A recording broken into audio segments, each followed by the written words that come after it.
Skoda Enyaq IV versus Nissan Ariya. Which one will you buy? To know if Skoda Enyaq IV is better than Nissan Ariya or not, keep watching. Today, we will discuss infotainment, driving capabilities, and the pricing of both cars. But before that, make sure to smash the like and subscribe button. Let's dig in. The new Ariya will be positioned above the current Leaf model and will take the form of a family-sized SUV. Nissan hopes to enter the enormous worldwide market of medium-sized electric SUVs, competing with the Volkswagen ID.4, KODA Enyaq IV, and Tesla Model Y. The new Ariya is nearly comparable in size to its competitors' automobiles, measuring a little over 4.5 meters long and 1.8 meters wide. In terms of appearance, the newcomer is a striking change from the clean but rather practical Leaf, offering a smooth, flowing aesthetic that Nissan claims to establish the new blueprint for the brand's next generation of electric vehicles. That is excellent news.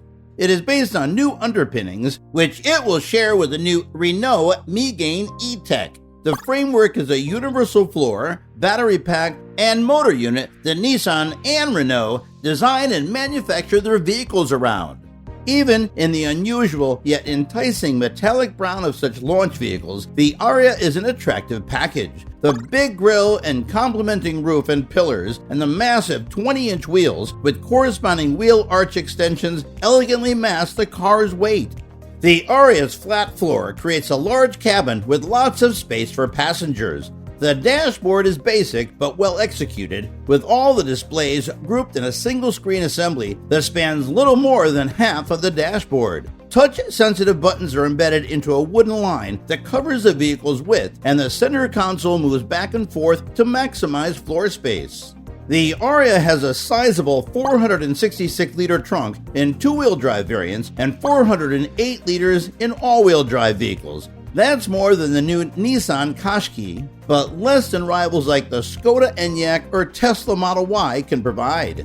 The Ariya will be equipped with various gadgets and technology, as Nissan buyers have grown to expect. These include Pro Pilot Assist systems, the brand's well-known e-pedal, and Nissan's Safety Shield, which comprises a smart around view monitor, smart forward collision warning, intelligent emergency braking, plus rear automatic emergency braking system. Towing lovers will enjoy the new Ariya as well. Towing responsibilities will be homologated for both two-wheel drive and all-wheel drive models, with all variants rated 1,500 kilograms.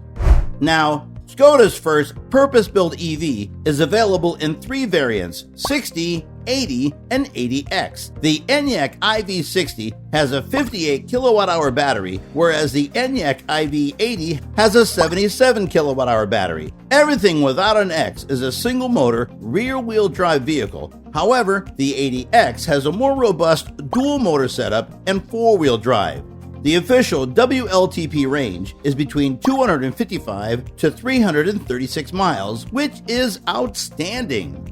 The 80 has 201 braking horsepower, and the 60 has 177 braking horsepower, but their 0 to 62 miles per hour timings are only 0.2 seconds apart, and they both have 229 pound-feet of torque. Oh, and the cars have a maximum charging rate of 120 and 125 kilowatts respectively.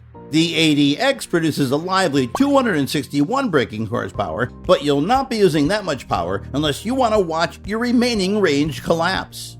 Don't be concerned about the start button in Skoda Enyaq. Simply get in, place your foot upon its brake pedal, shift into D, and go on your way. And it takes little time to get used to. The accelerator and brake pedals are properly tuned for smooth driving, and the steering is weighted and accurate but lacks feel. Even though the base model has rear-wheel drive, it's not a car you'll be driving on a back road. But that's alright. It doesn't have to be, because it's a family SUV. Enyaq needs to transport your family from point A to point B without making them vomit, and it's steady and stable enough that car sickness shouldn't be an issue. The four-wheel drive 80X doesn't provide any more dynamic prowess, but it does give a smug feeling of sure-footedness that emerges with good grip. You're less prone to spearing off into the bushes, which is especially useful with a torquey electric powertrain. The inside of the Enyaq is far less unpleasant than the ID.4, owing to the absence of those vexing touch-sensitive buttons and switches. The steering wheel, for example, contains a few standard controls and a volume click wheel. They're a lot more user-friendly than the VW's touchpad, and there's far less chance of unintentionally muting the radio with your hands as you turn left. The primary display is a large 13 inches in width. When you turn on the car, it takes a few moments to wake up, which is inconvenient if you're in a hurry, but after that, it responds swiftly to your commands and has a sophisticated UI. Underneath, there's a series of shortcut buttons for your heated displays, driving modes, and so on. The entry-level Ariya 63 kilowatt-hour two-wheel drive model costs £41,845, while the top-of-the-line 87 kilowatt-hour performance model costs £58,440. Although this makes it appear more costly than competitors such as the Skoda Enyaq, Nissan believes that Ariya's resale values are expected to be substantially higher than any significant rivals. It means that loan and lease payments for most consumers will be comparable to cheaper versions. The 60-badge car Skoda Enyaq starts at £34,850, which indicates the smaller battery counts you for the government's plug-in car credit. So, the entry-level vehicle comes in at a reasonable £33,350. It's the only car in the Enyaq range that comes in under the grant's £35,000 cap. And it's around £800 cheaper than the entry-level Volkswagen ID.4 Life. The Enyaq 80, on the other hand, begins at £40,130, over £7,000 more than the IV60 after the grant. What is your pick? We think both of these cars know how to compete. Please share your thoughts with us in the comment section. If you enjoyed the video, make sure to smash the like, share, and subscribe button. Thanks for watching.